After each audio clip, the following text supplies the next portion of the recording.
Domestic terrorism and violence in America. As I've looked at problems in this world, I've realized there's no black and white, only gray area.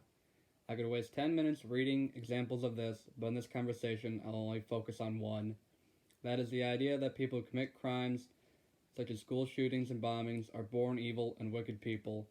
I'm here to say that they are not born, but they are created. The three segments I break down overlap heavily in this discussion, so I will connect them as I go along. Also, if you took AP, get ready for some PTSD flashbacks, and if you didn't, good luck. A quote you have most likely heard before is that poverty is the mother of all crime, and this quote is more fact than fiction.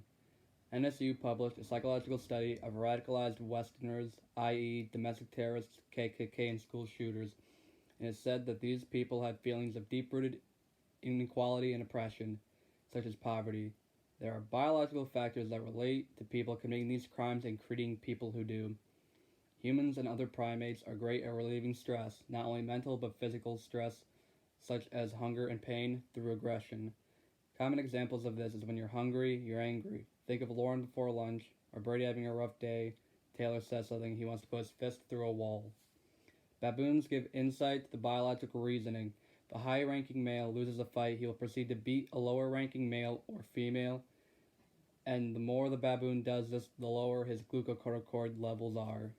Because glucocorticoids are so important, I need to break them down quickly. They are basically stress hormones that help with the fight or flight response, but they are very damaging when exposed to the brain for long durations, mainly preventing growth of certain parts of the brain, and this will become very important later on. Also, I will call them G hormones because I'm probably saying it wrong. But the idea is that beating another baboon improves their health and is why they do it. This can be seen in human statistics, such as during economic lulls, rates of domestic violence increase. So if someone's stressed out, they will not be able to make ends meet, they will relieve their own stress. Interesting study which showed the lower the social economic status or the more poor, the child had a higher base G hormone level, was more reactive to a stress response, had a thinner frontal cortex, and worse function of the frontal cortex pertaining to memory, emotional regulation, impulse control, and executive decision making. Now you're going to trust this person after 15 years of this to make the right call. There are many factors that come along with poverty, such as living in neighborhoods with crime, going to worse schools, and having lower self-esteem. These childhood adversities can prevent the hippocampus, which deals with learning and memory, and the prefrontal cortex, which deals with decision-making, personality, and social behavior, from functioning, but does the opposite for the amygdala. The amygdala deals with fear, aggression, and anxiety, and becomes larger and more hyperactive, which causes people to be more prone to anxiety disorders, and along with poor development and function of the frontal cortex. This leads to problems with emotional regulation, especially with impulse control. Even worse than this, early adversity causes the amygdala to mature faster. Close to puberty, the frontal cortex gains the ability to control the amygdala. But after childhood adversity, the amygdala develops the ability to inhibit the frontal cortex, so now the amygdala is calling the shots. Before I start, there are many things that make impoverished kids more likely to be bullied, such as not having access to running water and smelling, wearing worn clothing, and being less social. So these kids have a kick me sign on their back just because of what class they're born into. Psychologist John Vendrell explained that school shooters have felt excluded, socially left out, or rejected. Also, studies have shown that rejection at school is associated with worse anxiety, depression, and aggression, and antisocial behavior. Another study conducted found that nearly 3/4 of school shooters have been bullied or harassed at school. Bullying overlaps with the other two sections, so here I want to talk about a certain group of bullies. The ones who are bullied and are also bullies. To put this lightly, they are basket cases. These people bully on the weak because they are stronger and feel the person deserved it, but they are beat at home because they are weaker, but this time it isn't justified. Also, they are more likely to use weapons and inflict serious damage. They are more likely at risk for depression, anxiety, and suicide. There's no study, but based on common sense, they'd be more likely to commit these crimes due to the trauma they've already experienced, and they've already learned to inflict their pain on others. The last thing that creates these people is abuse and trauma. To connect to the former segments, poverty leaves people more likely to experience abuse and trauma, and bullying is a form of abuse. This cause is easily seen because large amounts of school shooters have faced problems such as physical or emotional abuse and unstable families with violent, absent, or alcoholic parents or siblings. Also, it doesn't have to be abuse, it could be trauma.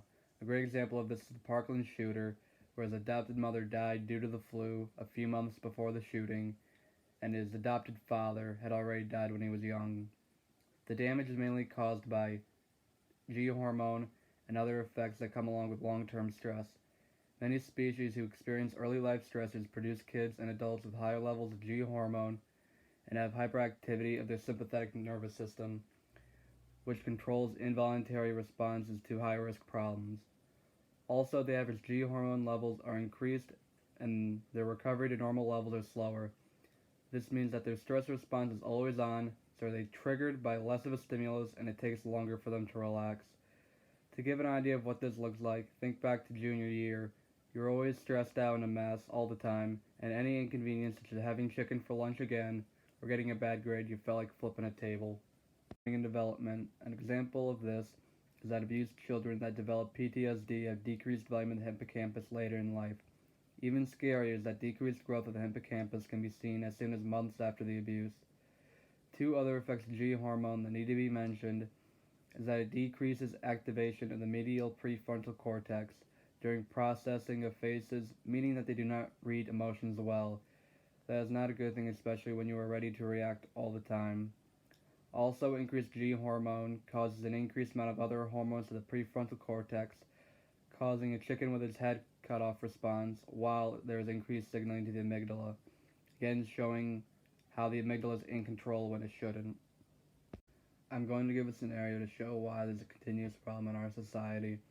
Due to the abuse, the child has a harder time learning and remember due to the hippocampus being smaller. Also, the abuse has caused the prefrontal cortex to not function as well, allowing the amygdala to be in control, along with the part of the brain that deals with aggression, fear, and anxiety being in control. Their stress hormones are through the roof and ready to react to anything. All this will lead to bad decisions, which leaves her or him more likely to get a low-paying job, having bad relationships, and living in poverty. They'll have a child in poverty, and due to all the stress they've had all their life, their inability to process situations properly, the wrong parts of their brain being in control, they are likely to take their anger out on their child. Then the cycle begins all over again. The last thing that I would like to say is that none of this makes up for the crimes committed. Their experiences left them more prone to committing their crimes, but it does not cause them to do it.